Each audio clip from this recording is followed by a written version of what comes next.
Taste the Daily.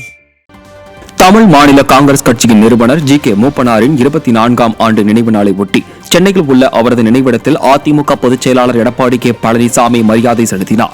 Chennai தேனாம்பட்டியில் உள்ள G K. மூப்பனாரின் நினைவிடத்தில் அதிமுக பொதுச் செயலாளர் எடப்பாடி கே. பழனிசாமி மலர் வளையம் வைத்தும் மலர் தூவியும் மரியாதை செலுத்தினார். இதேபோல் மத்திய நிதியமைச்சர் நிர்மலா சீதாராமன், தமிழ் மாநில காங்கிரஸ் கட்சி தலைவர் ஜி.கே. வாசன், பாஜக மாநில தலைவர் நயினார் நாகேந்திரன், பாஜக முன்னாள் மாநில தலைவர் அண்ணாமலை, பாஜக மாநில துணைத் தலைவர் கராத்தே தியாகராஜன் உள்ளிட்டோரும் ஜி.கே. மூப்பனாரின் நினைவிடத்தில் மலர் வளையம் வைத்தும் மலர் தூவியும் மரியாதை செலுத்தினர். கட்சி பேதம் பார்க்காமல் அனைவரிடத்திலும் மிகவும் எளிமையாக பழகி தேசிய தலைவராக முத்திரை பதித்தவர் ஜி.கே. மூப்பனார் என அதிமுக பொதுச் செயலாளர் எடப்பாடி கே. பழனிசாமி புகழாரம் சூடியுள்ளார். சென்னை தேனாம்பேட்டையில் தமிழ் மாநில காங்கிரஸ் கட்சியின் நிறுவனர் ஜி.கே. மூப்பனாரின் 24ஆம் ஆண்டு நினைவு தினத்தில் பங்கேற்று பேசிய அவர், அனைவரிடமும் அன்பாக பழகக்கூடியவர் ஜி.கே. மூப்பனார் என்று பெருமிதத்துடன் தெரிவித்தார். ஐயா ஜே.கே. மூப்பனார் அவர்கள் காங்கிரஸ் கட்சியில் இருந்த பொழுது அகில இந்திய அளவிலே தனக்கென்று ஒரு தனி முத்திரையை பதித்தவர்.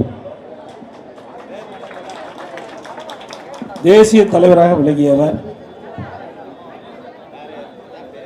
அவர் எளிமையானவர், அனைவரிடத்திலும் அன்பாக பழகக்கூடியவர். கட்சி பேதமில்லாமல் யார் அழைத்தாலும் அந்த நிகழ்ச்சியிலே பங்கு பெற்று அவரை மகிழ்விக்கக்கூடிய பண்பாளர். அதற்கு பிறகு 1996 தமிழ் மாநில காங்கிரஸ் என்ற ஒரு புதிய கட்சியை தொடங்கி திறம்பட அந்த கட்சியை வழிநடத்தினார். அவருடைய மறையும் போது இதே புரட்சித் தலைவி அம்மா அவர்கள் அவரை அடக்கம் செய்கின்ற அந்த இடத்தில் இறுதிச் சடங்கு முடியும் வரை அங்கேயே இருந்து அவருக்கு புகழஞ்சலி செலுத்தியவர் இதே புரட்சித் தலைவி அம்மா அவர்கள்.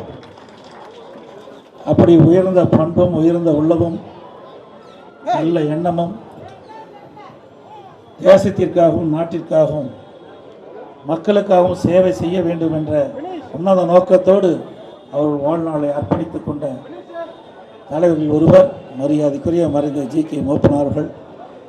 அவருக்கு புகழஞ்சலி செலுத்தி விடைபெறுகின்றேன்.